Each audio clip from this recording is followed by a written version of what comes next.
finally finished my first year हैन अनि म आएको नि अब 1 वर्ष भयो 1 year completed university office London चाहिँ महँगो हो एक्सपेन्सिभ लाग्यो मलाई छ न expensive comparing to other university अनि फर्स्ट इयरमा चाहिँ त्यही हो मैले 1-2 महिनामा काम पाथेँ हैन मैले पार्ट टाइममा पनि फुल टाइम गर्थेँ त्यहाँ फर्स्ट इयर भरि भनौँ न लाइक फर्स्ट इयर भरि मलाई गाह्रो भएन चाहिँ अनि मेरो 6 महिना कलेज 6 महिना बिदा हुन्छ यहाँ चाहिँ हैन अनि मैले पहिलाको काम गरेर ठाउँमा चाहिँ my income was not bad भनौँ न not very good but it was not bad so मैले नेपाल पठाइरहेको थिएँ बिच बिचमा 2 महिनामा आधा पैसा चाहिँ कमाएर चाहिँ तिरेको हैन 15,000 चान्छु हो कि 16,000 जति पुगेको छ मेरो अहिले फी चाहिँ अनि फेरि अब थर्ड इयरमा चाहिँ 17-18 पुग्छ होला सायद सो हाई गाइज नमस्ते welcome back to my channel after very long अनि म फेरि अर्को भिडियो लिएर ब्याक भइसकेको छु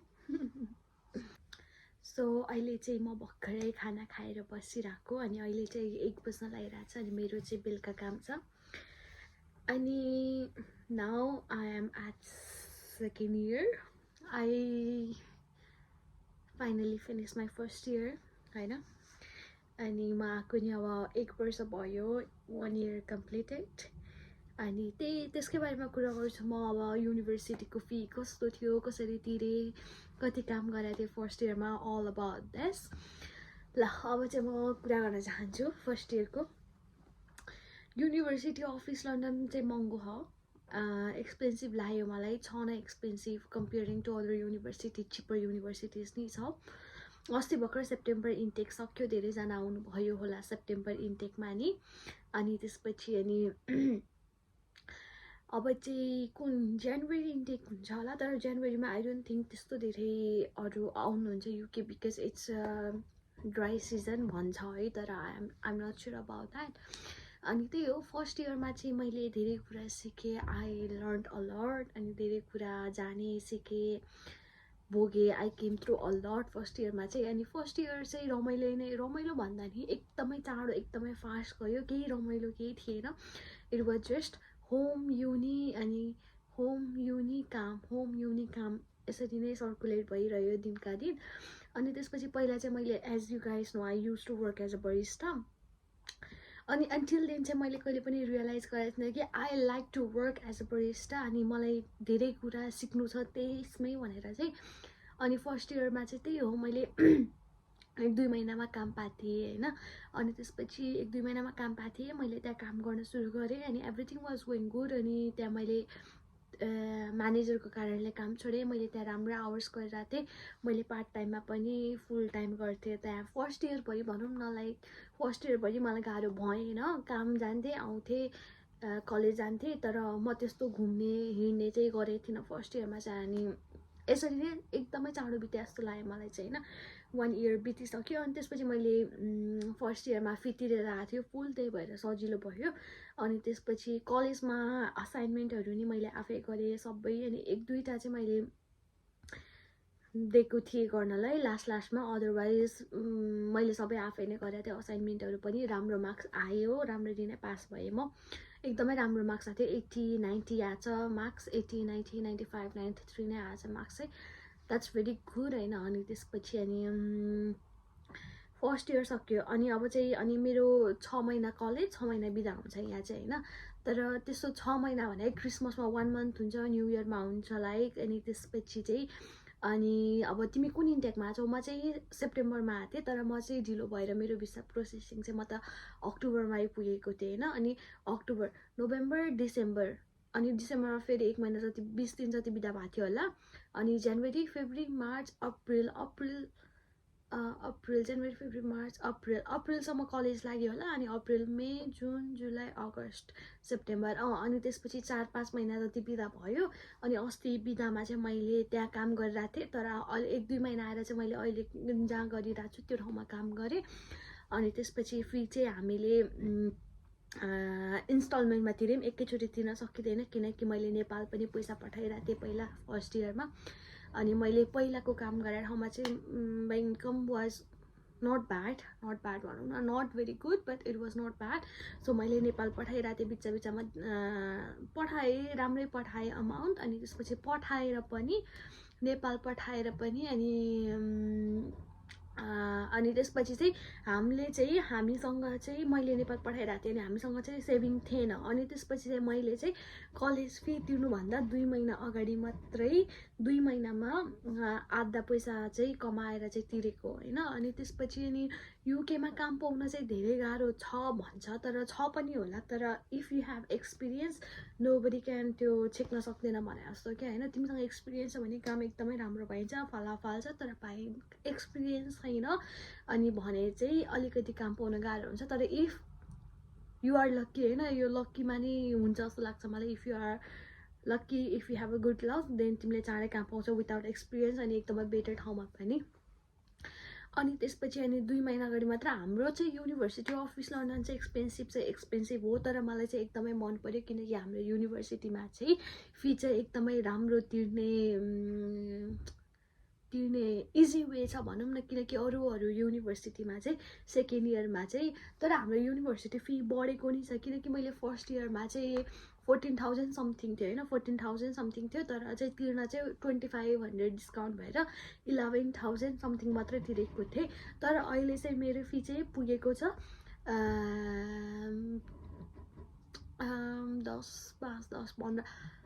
15,000 चान्चुहरू कि 16,000 जति पुगेको छ मेरो अहिले फी चाहिँ. अनि फेरि अब थर्ड इयरमा चाहिँ 17-18 पुग्छ होला सायद, कति पर्सेन्ट बढ्छ अरे भनेर सुनेको थिएँ. अनि इट्स भेरी एक्सपेन्सिभ, तर फी तिर्न चाहिँ लिटल बिट इजी वे. किनकि अरू युनिभर्सिटीमा चाहिँ के हुन्छ भने फर्स्टमा इनरोलमेन्ट गर्न कलेजमा लाइक एडमिसन गर्न इनरोल गर्न चाहिँ तिमीलाई चाहिँ लगभग 7-8,000 पाउन्ड चाहिँ तिर्नुपर्छ. तर हाम्रोमा चाहिँ लाइक 5,000 कि त 3,000 कि त 5,000 तिर्नुपर्छ. अनि तिमीले 5,000 चान्चुन तिर्यो भने चाहिँ तिमीले कति 4 महिना 4 to 5 महिनामा तिर्नुपर्छ. अनि तिमीले 3 तिर्नु भने चाहिँ मन्थली तिर्नुपर्छ. अनि तिमीले मन्थली 3,000 त कमाउन अलिक गाह्रो हुन्छ. लाइक त्यसरी तिर्नु भन्दा पनि तिमीले 5,000 चुज गर्यो भने चाहिँ इट विल बी बेटर होइन.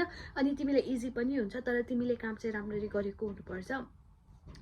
अनि त्यसपछि मलाई यो चाहिँ एकदमै मन पर्यो युनिभर्सिटी अफिस लन्डनको फी तिर्ने प्रोसेस चाहिँ. किनकि अब 7-8 हजार तिर्न पर्ने भयो भने मलाई पनि गाह्रै हुन्थ्यो एकैचोटि. अनि त्यही भएर चाहिँ मैले चाहिँ इन्स्टलमेन्टमा 3 चोटि इन्स्टलमेन्ट गरेर तिरेँ. 5-5 हजार तिर्यो भने चाहिँ 3 चोटिमा तिर्नुपर्छ 4-4 महिनामा. अनि त्यसपछि 3-3 हजार भने चाहिँ 1-1 महिनामा, तर 6-7 महिनासम्म तिरिरहनुपर्छ. अनि त्यो चाहिँ इजी वे हो होइन. अनि युनिभर्सिटी अफिस लन्डन मैले फर्स्ट इयरमा पढ्न चाहिँ केही पढाएन, गयो युनिभर्सिटी, गफ गऱ्यो, खायो आयो हिँड्यो, त्यसरी नै गयो. सेकेन्ड इयर चाहिँ अब चाहिँ म चाहिँ एकदमै ब्यालेन्स गर्न खोजिरहेको छु लाइफ. किनकि फर्स्ट इयर त म एकदमै नर्भस थिएँ, एकदमै मलाई खै त्यो मनमा एकदमै लाइक आनन्दै भइरहेको थिएन क्या. त्यो टाइम कति चाँडो बित्यो नि मलाई त्यो थाहा नै अत्तो पत्तो भएन. अनि फर्स्ट इयरमा चाहिँ म एकदमै नर्भस भइरहेको थिएँ अनि मलाई एकदमै डर लाग्थ्यो. म एकदमै खुलेको नै थिइनँ, हिँड्ने सिन्ने नै गरेको थिइनँ. म जस्ट काम घर अनि कलेज, काम घर कलेज मात्र गर्थेँ. अनि अहिले चाहिँ म अलि ओपन अप हुन खोजिरहेको छु. अनि मैले चाहिँ अहिले युट्युबमा धेरै भयो भ्लग नहालेको, तर I am trying my best to upload a vlogs अब चाहिँ. किनकि अनि अर्को कुरा म चाहिँ पार्ट टाइममा गरिसकेको छु अब चाहिँ. पहिला अब यहाँ जबमा चाहिँ मलाई जस्ट पार्ट टाइम दिएको छ, पहिलाको जस्तै that's an hour. So I have to think about it. अनि 1 महिना त मैले पार्ट टाइम मात्र गरेँ अहिले, किनकि दसैँमा नै बिदा लिएँ. अनि त्यही हो. अहिले अब चाहिँ म पार्ट टाइममा झरेँ. I have to look for better way. अब चाहिँ आई डोन्ट नो म फेरि काम चेन्ज गर्छु या what should I do. I am very confuse about this. अनि यदि हजुरहरू युके आउँदै हुनुहुन्छ भने आउनुहोस्, नआउनु भन्दैन. अनि मलाई अर्को कुरा चाहिँ लागेको, म त्यो स्योर छैन होइन. हाम्रो युकेमा चाहिँ स्टुडेन्टलाई चाहिँ लाइक विकली 20 आवर्स मात्र गर्न मिल्छ होइन. तर अस्ट्रेलिया अमेरिकातिर चाहिँ स्टुडेन्टलाई पार्ट टाइम र फुल टाइम भनेर हुन्छ कि लाइक आई डोन्ट नो. उनीहरू त्यो कन्ट्रीमा चाहिँ पार्ट टाइममा नि 20 घन्टाभन्दा बढी गर्न दिन्छ. मलाई लाग्छ युकेमा मात्रै छ होला त्यस्तो. तर लेट्स सी अब चाहिँ यस्तै नै हो. अब चाहिँ मेरो सेकेन्ड इयर सुरु भइसक्यो. अनि मैले एकदमै होप गरेको छु यो इयर नै एकदमै चाँडो सकिन्छ भनेर। अनि त्यसपछि मेरो कलेज लागेको लगभग 1 month भइसक्यो। अब चाहिँ I'm trying to balance everything, going to work, uni, अनि म एकदमै वेट गेन गरिरहेको छु अहिले चाहिँ। अनि त्यसपछि एकदमै वेट गेन गरिरहेको छु किनभने खाने टाइम मिलिरहेको हुँदैन, अनि घर आएर नि थकाइ लागिरहेको हुन्छ, अनि हामी बाहिरको खाना खाइरहेको हुन्छ प्रायः, अनि घरकै खाए पनि एकदमै नुडल्सहरू खाइरहेको छ यहाँ, स्पाइसी नुडल्सहरू, अनि स्पाइसी नुडल्स, मैदा, यस्तै यस्तै खै के पारेको खाना खान्छ। अनि यस्तो त्यही भएर चाहिँ I'm trying to balance my weight. अब चाहिँ एकदमै वेट लुज गर्नुपर्ने भइरहेको छ, एकदमै मोटाइसक्यो। अनि त्यसपछि हाम्रो दसैँ नि एकदमै रमाइलो भएको थियो, त्यही नै हो। एकदमै त्यस्तो गाह्रो नि भएन फर्स्ट इयरमा, एकदमै लाइक स्ट्रेस सिधा गयो सबै कुरा भनौँ न फर्स्ट इयरमा।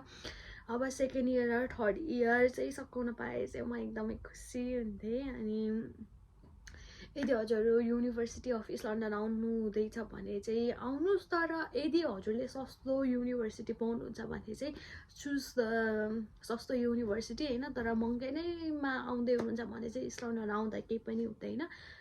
अनि त्यही नै हो। अब चाहिँ म भ्लगहरू नै एकदमै हाल्न ट्राई गरेर आउँछु नि। अब चाहिँ त्यही नै हो। अब यति नै थियो मेरो आजको भिडियो चाहिँ। I just share some guidelines मेरो कुरा एक्सपिरियन्स, त्यस्तो धेरै त केही पनि गरिनँ होला, तर जे भन्न मन थियो मलाई मैले आई डिड। अनि यति नै हो। अब चाहिँ म हजुरहरूलाई अर्को भ्लगमा भेट्नेछु। यसरी नै धेरै भ्लगहरू हाल्नेछु म। Until then, keep safe, take care, and by by.